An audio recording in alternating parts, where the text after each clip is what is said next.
I never thought I'd be the kind of person who goes through someone else's phone. 23 years of marriage, and I'd always prided myself on trust, on respect, on the boundaries we'd carefully built around our relationship. But that Thursday evening, when Rebecca left her phone charging on the kitchen counter and rushed upstairs for her shower, something inside me shifted. Maybe it was the way she'd been glowing lately, this radiant energy that seemed to emanate from her after every Pilates class. Maybe it was how she'd started humming again, little melodies I hadn't heard in years. Or maybe it was simply the growing distance I felt between us, like we were two ships passing in an increasingly vast night. The phone buzzed.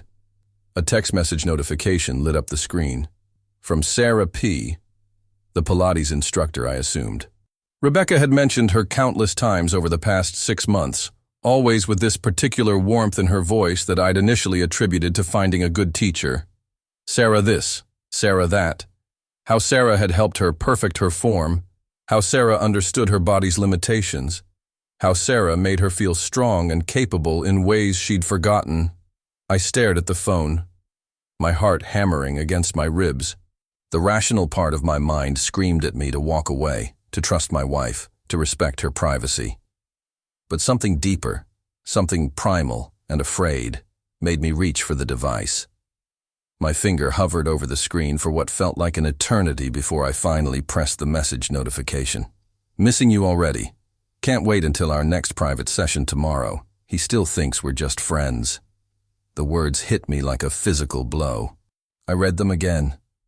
Then again, my vision blurring slightly as the implications crashed over me like a tidal wave. He still thinks we're just friends. That was me. The husband who still thought his wife was just getting really good at Pilates. My hands trembling, I scrolled up through their message history. What I found there would haunt me for months to come. Months of intimate conversations, of shared secrets, of a growing emotional and physical connection that had blossomed right under my nose. Messages about stolen glances during class, about the electricity they felt when Sarah adjusted Rebecca's poses, about the careful choreography of their deception. I've never felt this way about anyone, Rebecca had written just 3 days earlier. You make me feel like I'm discovering who I really am for the first time in my life. Sarah's response made my stomach lurch. I love watching you come alive, Becca. You're so beautiful when you're not hiding anymore. I sat down heavily on one of our kitchen stools, the phone still in my hands, scrolling through what felt like an entire secret relationship. There were photos. Nothing explicit, but intimate in ways that cut deeper than any pornographic image could have. Rebecca laughing with her hair down, looking relaxed and genuinely happy in a way I couldn't remember seeing in our own photos for years. Sarah's hands on Rebecca's shoulders during what was supposedly a professional stretching session, but the way they were looking at each other spoke of something far more personal. The bathroom door upstairs creaked open, and I heard Rebecca's footsteps on the hardwood floor above. Panic seized me. I quickly closed the messages, placed the phone back exactly where I'd found it, and grabbed a glass from the cabinet, filling it with water I didn't want just to have something to do with my hands. Hey, honey, Rebecca called down the stairs, her voice bright and musical. I'm just going to blow dry my hair, and then we can start that movie you wanted to watch. Sure, I managed to call back, my voice sounding foreign to my own ears. Take your time. I stood in our kitchen, surrounded by the familiar artifacts of our shared life. The coffee maker we'd bought together 10 years ago. The magnetic poetry on the refrigerator that we'd once used to leave silly messages for each other. The small herb garden growing on the windowsill that Rebecca tended with such care. Everything looked exactly the same, but somehow I felt like I was seeing it all for the first time. Like I was a stranger who had wandered into someone else's life. The hairdryer hummed to life upstairs, and I found myself studying my reflection in the darkened window above the sink. 51 years old, graying at the temples, laugh lines that had deepened over the years, but somehow felt less authentic now. When had I stopped really seeing my wife? When had she stopped seeing me? I thought about the past 6 months, recontextualizing every conversation, every late arrival home, every Thursday when she'd come back from Pilates glowing with an energy I'd foolishly attributed to endorphins and personal achievement. The way she'd started dressing differently, more confidently. The way she'd begun wearing her hair down more often. The way she'd invested in new workout clothes that made her feel beautiful. I'd been proud of her transformation, had attributed it to middle-age self-discovery and a newfound commitment to her health. How naive I'd been. How completely, utterly blind. The hairdryer stopped, and I heard her moving around upstairs, getting ready for our evening together. Our last evening together, though she didn't know it yet. I couldn't imagine sitting next to her on the couch pretending to watch a movie while images of her secret messages burned behind my eyelids. I couldn't imagine maintaining the charade when I knew she was thinking about someone else, when I knew she was counting down the hours until her next private session with Sarah. "David?" Rebecca's voice drifted down the stairs. "Which movie did you want to watch again?" "Actually," I heard myself say, my voice surprisingly steady, "I think I'm going to go for a walk. I'm feeling a bit restless." "Oh," a pause. "Do you want me to come with you?" The question hung in the air like a bridge I could either cross or burn. For a moment, I almost said yes. Almost invited her to walk with me through our neighborhood, past the houses where other couples were settling in for quiet evenings together, past the park where we'd once talked about growing old together. Almost gave us one more chance to be us before everything changed forever. "No," I said instead. "I think I need some time to think." Another pause. Longer this time. "Is everything okay?" I closed my eyes, gripping the edge of the counter. Everything was not okay. Nothing would ever be okay again. But I couldn't have this conversation yet. I wasn't ready for the explosion that would follow. The tears and explanations and the inevitable unraveling of everything we'd built together. "I'm fine," I lied. "Just need some fresh air." I grabbed my jacket and headed for the door, my mind reeling with the magnitude of what I'd discovered. As I stepped out into the cool evening air, I realized I had no idea where I was going or what I was going to do. All I knew was that I couldn't stay in that house, surrounded by the ghosts of our shared past, pretending that nothing had changed when everything had. The streetlights had just begun to flicker on, casting long shadows across the sidewalk. I walked without direction, my feet carrying me away from our house, away from the life I'd thought I knew, toward an uncertain future that stretched out before me like an uncharted territory. I found myself at Henderson Park, the same park where Rebecca and I had had our first official date 25 years ago. We'd sat on a bench by the pond, sharing a container of Chinese takeout and talking about our dreams for the future. She'd wanted to travel, to write, to experience everything the world had to offer. I'd wanted stability, a home, a family. We'd thought we could give each other everything we needed. Sitting on that same bench now, I tried to remember the last time Rebecca had talked about her dreams. When had she stopped sharing her inner world with me? When had I stopped asking? We'd fallen into the comfortable rhythm of long-term marriage, discussing schedules and responsibilities, household maintenance and financial planning. When had we stopped talking about the things that made us feel alive? I pulled out my own phone and stared at it, wondering if I should call my brother, or my best friend from college, or anyone who might help me make sense of this devastating revelation. But what would I say? That I'd discovered my wife was having an affair with another woman? That our entire marriage had apparently been built on a foundation of her not understanding her own sexuality? That I felt like I'd been living with a stranger for months, maybe years. The more I thought about it, the more I realized that the signs had been there all along. Rebecca's lack of interest in physical intimacy over the past year, her distant look during the few times we'd been together, the way she'd started flinching slightly when I touched her, as if my hands were unwelcome. I'd attributed it to stress, to the natural ebbs and flows of a long marriage, to the general challenges of middle age. I'd never once considered that she might be discovering something fundamental about herself that didn't include me.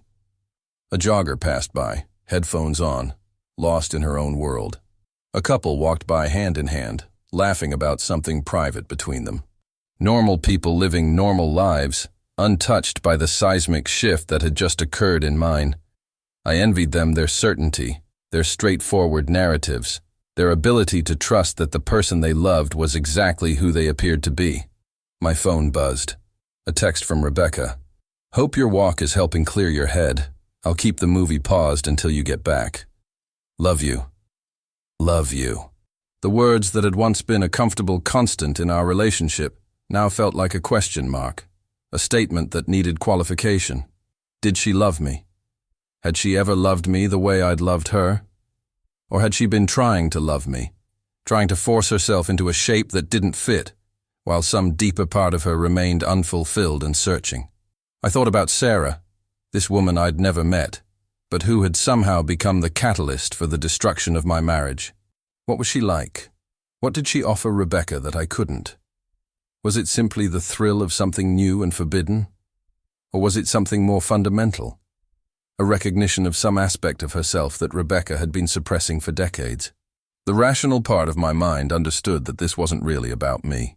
If Rebecca was gay or bisexual or somewhere on the spectrum of sexuality that she'd never had the opportunity to explore, then our marriage had been built on an incomplete understanding of who she was. She couldn't help falling in love with someone who awakened something in her that had been dormant. She couldn't help discovering that the life she'd been living wasn't the life she was meant to live. But the emotional part of me felt betrayed in ways I couldn't fully articulate. Not just by the affair, but by the years of pretending. The years of making love to someone who wasn't fully present. The years of building a future with someone who was apparently searching for something else entirely. I stood up from the bench and started walking again, my mind churning with questions that had no easy answers. How long had she known? How long had she been struggling with this? Had there been other women before Sarah, other moments of recognition that she'd pushed down and ignored? Had she ever really wanted the life we'd built together? Or had she simply been following a script that society had written for her? By the time I returned home, it was nearly 10 o'clock. The house was dark, except for the glow of the television in the living room. I found Rebecca curled up on the couch, still in her pajamas. The movie paused on the opening credits. She looked up when I entered, her face soft with concern. "Feel better?" she asked, sitting up and making room for me on the couch. "A little," I said, settling down beside her but maintaining a careful distance. She didn't seem to notice. "I was thinking," she said, reaching for the remote. "Maybe we should plan a trip somewhere. It's been so long since we've traveled together. Maybe somewhere warm, with beaches. What do you think?" I looked at her, this woman I'd shared my life with for over 2 decades, and wondered if she was trying to convince herself as much as me. Did she think a vacation would fix whatever was broken between us? Did she think a change of scenery would make her forget about Sarah? Would make her remember why she'd fallen in love with me in the first place? "Sure," I said, because I didn't know what else to say. "That sounds nice." We sat in silence for a moment, the weight of all the things we weren't saying filling the space between us. Then Rebecca pressed play on the remote, and we pretended to watch a romantic comedy that suddenly felt like the cruelest form of torture. I made it through about 20 minutes before I couldn't take it anymore. "I'm pretty tired," I said, standing up. "I think I'll head to bed." "Okay," Rebecca said, not looking away from the screen. "I'll be up in a little bit." I climbed the stairs to our bedroom, the same bedroom we'd shared for 15 years, and sat on the edge of the bed, staring at the framed photos on Rebecca's nightstand. Our wedding day, looking impossibly young and hopeful. A vacation photo from our 10th anniversary, both of us tan and relaxed on a beach in Mexico. Last year's Christmas morning, opening gifts in front of our tree, Rebecca's smile not quite reaching her eyes. I got ready for bed mechanically, brushing my teeth and washing my face like I had thousands of times before. But when I looked in the bathroom mirror, I saw a stranger staring back at me. A man whose wife was in love with someone else. A man whose entire understanding of his life had been shattered in the space of a few text messages. I lay in bed, staring at the ceiling, listening to the sounds of Rebecca finishing the movie downstairs. The canned laughter from the television drifted up through the floorboards, a surreal soundtrack to the destruction of my marriage. When she finally came upstairs, I pretended to be asleep, my breathing steady and deep while she moved quietly around the room, getting ready for bed. She slipped in beside me, and for a moment I thought she might try to touch me, might try to maintain the physical intimacy that had been so sporadic lately. Instead, she settled on her side of the bed, careful not to disturb me, and I listened to her breathing gradually slow and deepen as she fell asleep. I lay awake for hours, my mind spinning with the implications of what I'd learned. Tomorrow was Friday, which meant Rebecca would be teaching her morning yoga class at the community center, and then she'd probably spend the afternoon getting ready for her evening with Sarah, her private session that was anything but professional. I thought about confronting her, about laying the phone in front of her and demanding an explanation. But what would be the point? The explanation was already there in those messages, in the careful choreography of their deception, in the way Rebecca had been coming alive lately in ways that had nothing to do with me. I thought about calling a lawyer, about protecting myself financially, about all the practical considerations that would need to be addressed. But the idea of dividing up our life, of fighting over who got what pieces of the relationship we'd built together, felt exhausting before I'd even begun. Mostly, I thought about the future, about what it would mean to start over at 51, to try to build a new life without the person who had been my constant companion for more than half my adult life, about whether I'd ever be able to trust someone again, or whether this betrayal would leave me too damaged to open my heart to another person. As dawn began to creep through the bedroom windows, I finally drifted off to sleep, only to wake up a few hours later to the sound of Rebecca's alarm. She moved quietly around the room, getting ready for her yoga class, and I watched her through half-closed eyes, memorizing her morning routine for what might be the last time. "Have a good day," she whispered, leaning down to kiss my forehead before leaving for work. "You too," I murmured, the words feeling like glass in my throat. After she left, I got up and made coffee, going through the motions of a normal Friday morning, while my world continued to spin off its axis. I called in sick to work, knowing I couldn't concentrate on anything productive, and spent the day wandering around our house like a ghost, looking at our shared possessions with new eyes. The wedding china we'd never used, the photo albums full of happier times, the books we'd read together, the furniture we'd chosen together, the 1,000 small decisions that had woven our lives together into what I'd thought was an unbreakable bond. Around noon, I found myself in Rebecca's study, looking at the desk where she'd been working on her novel for the past 3 years. She'd been so secretive about it, claiming she wasn't ready to share it yet, that it was still too rough and personal. I'd respected her privacy, had never asked to read any of it, trusting that she'd share it with me when she was ready. Now I wondered if the novel was about Sarah, about the awakening she'd been experiencing, about the discovery of a part of herself she'd never known existed.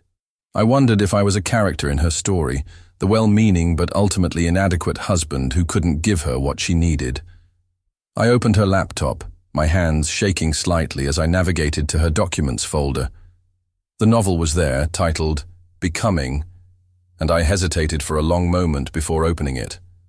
I'd already violated her privacy once by reading her messages. Was I really going to compound that violation by reading her most personal creative work? But I needed to understand. I needed to know when this had started, how long she'd been struggling with these feelings, whether our entire marriage had been a lie or just the latter part of it. The novel was about a woman named Elena who had lived her entire life following other people's expectations, who had married a good man and built a stable life but had never felt fully alive. And then Elena met a woman named Marina, and everything changed. The writing was beautiful, filled with longing and discovery and the painful joy of finally understanding yourself. I read for hours, my heart breaking with every page. This wasn't just fiction. This was Rebecca's truth, her journey of self-discovery, her struggle to reconcile who she'd been with who she was becoming. And I was there too, thinly disguised as Elena's husband, Robert, well-meaning but ultimately unable to see what his wife really needed. The last chapter ended with Elena making a decision. She was going to tell Robert the truth about Marina, about herself, about the life she needed to live. She was going to hurt him, but she was finally going to be honest. I closed the laptop and sat in Rebecca's chair, surrounded by her things, trying to process what I'd just read. The affair wasn't just physical. It was an awakening, a coming-of-age story happening 25 years late. Rebecca wasn't just cheating on me. She was discovering who she really was, and that person didn't include me. The front door opened around 3 o'clock, and I heard Rebecca come in, humming one of those little melodies that had become her signature lately. She called out a greeting, and I managed to respond normally, pretending I'd been doing normal things all day instead of excavating the ruins of our marriage. "I'm going to take a shower and then head out for my session with Sarah," she said, appearing in the doorway of her study. "We're working on some advanced poses that require extra attention." The lie came so easily to her now, so smoothly, that I almost admired her ability to maintain the deception. But I could see the truth in her eyes. The anticipation, the excitement, the way her whole face lit up when she thought about seeing Sarah. "Sounds good," I said, amazed at my own ability to play along. "I'll probably grab dinner with Tom tonight. Haven't seen him in a while." "That's nice," Rebecca said, already moving toward the stairs. "Tell him I said hi." I listened to her shower, imagining her getting ready for her evening with Sarah, choosing her clothes carefully, maybe even putting on perfume.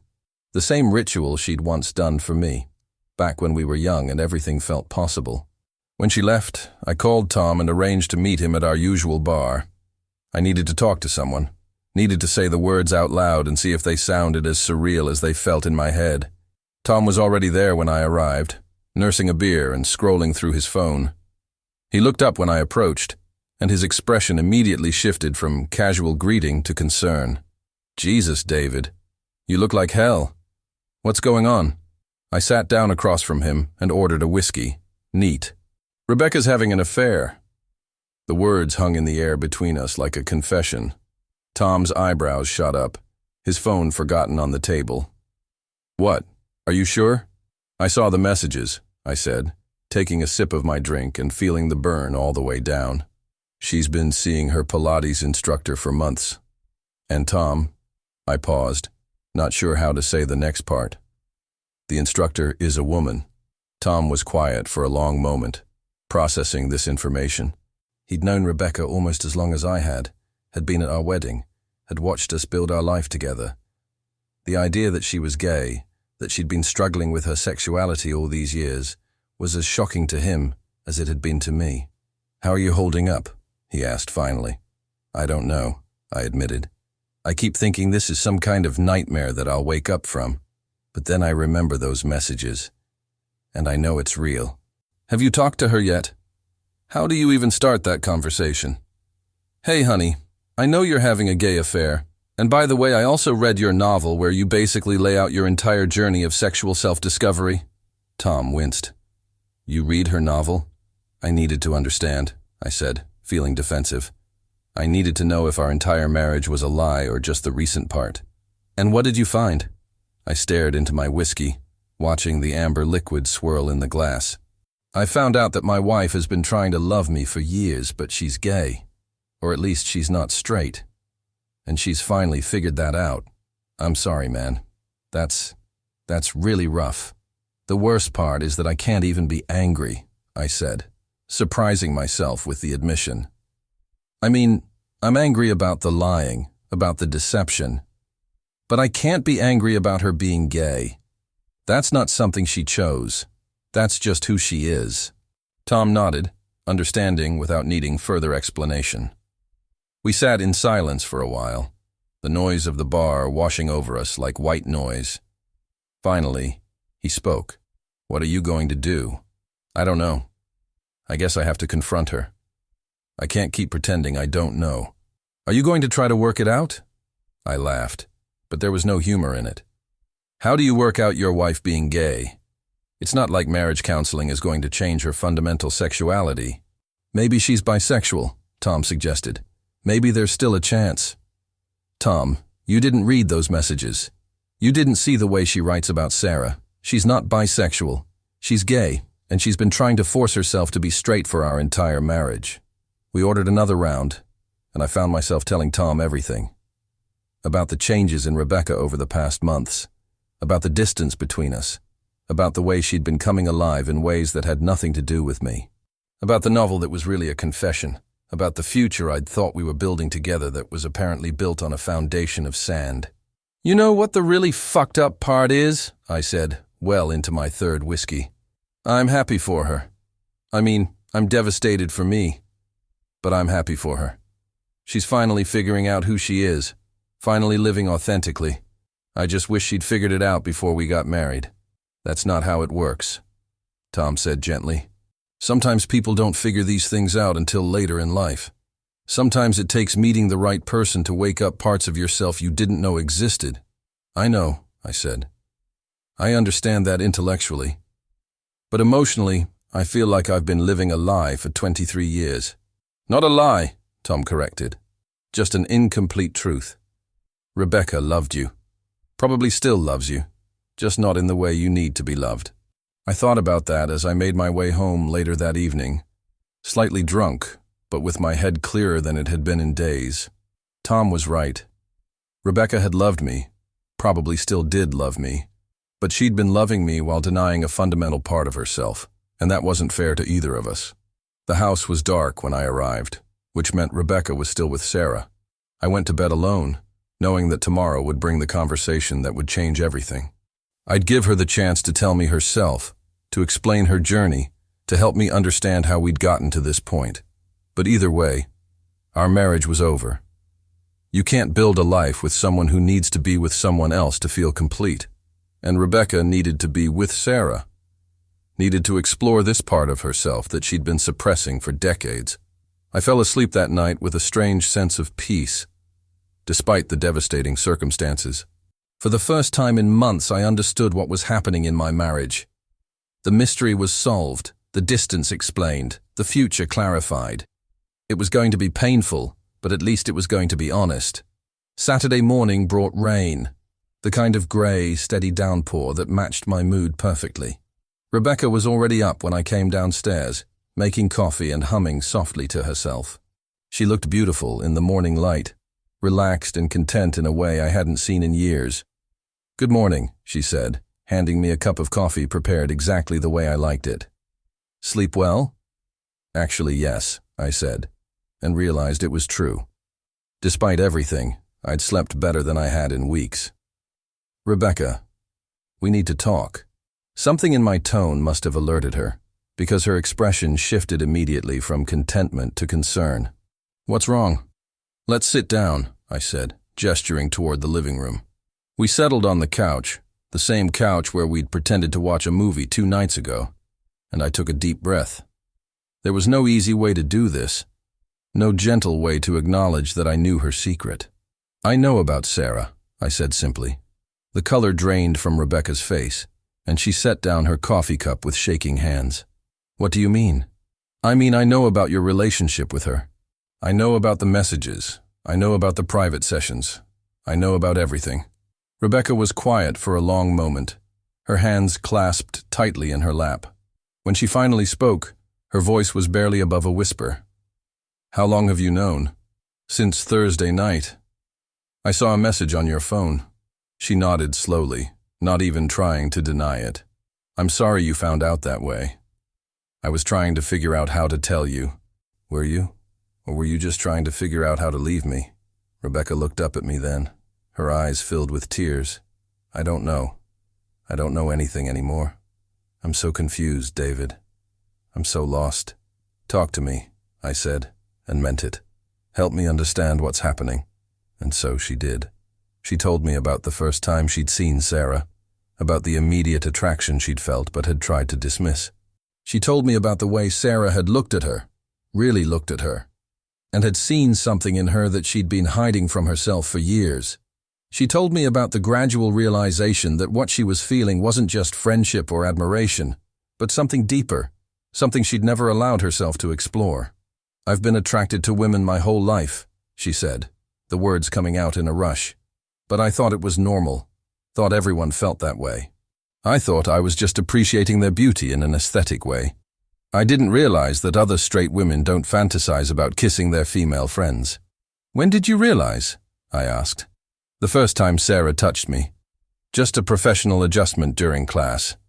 But I felt something electric, something I'd never felt with." She paused, looking at me with anguish. "I'm sorry. I don't want to hurt you more than I already have." "It's okay," I said, and realized I meant it. "I need to understand. I've never felt desire like that," she continued. "Not even with you, not even in the beginning. I thought I was broken, thought I was incapable of passion. But it turns out I just wasn't attracted to men." "What about us?" I asked. What about our marriage? I loved you, she said, tears streaming down her face. I love you. You're a good man, David. You've been a wonderful husband. But I can't keep pretending to be someone I'm not. I can't keep living a lie. So what happens now? I don't know, she said again. I don't know how to do this. I don't know how to leave you without destroying you, but I don't know how to stay without destroying myself. We sat in silence for a while, the weight of 23 years of marriage pressing down on us. Finally, I spoke. I read your novel, I said. Rebecca's eyes widened. You read Becoming. I needed to understand. I needed to know how long you'd been struggling with this. I'm sorry, she said. I know I should have told you, should have been honest from the beginning. But I was so scared, David. I was terrified of losing you, of losing the life we'd built together. But you were also terrified of living a lie for the rest of your life. Yes, she whispered. The novel ends with Elena deciding to tell Robert the truth. Were you planning to tell me? I was trying to work up the courage. But I was also hoping that maybe I could suppress it, could force myself to be satisfied with what we had. That's not fair to either of us, I said. You deserve to live authentically, and I deserve to be with someone who actually wants to be with me. I do want to be with you, Rebecca said, reaching for my hand. Just not in the way you need me to. I looked down at our joined hands, thinking about all the times we'd held hands over the years, all the moments of connection that had meant something different to each of us. She'd been trying to love me the way I needed to be loved. But it had been an effort, a performance, a betrayal of her own truth. I want you to be happy, I said finally. I want you to be with Sarah, to explore this part of yourself, to live the life you need to live. What about you? Rebecca asked. What about your happiness? I'll figure it out, I said. I'm 51, not 91. I have time to build a new life. I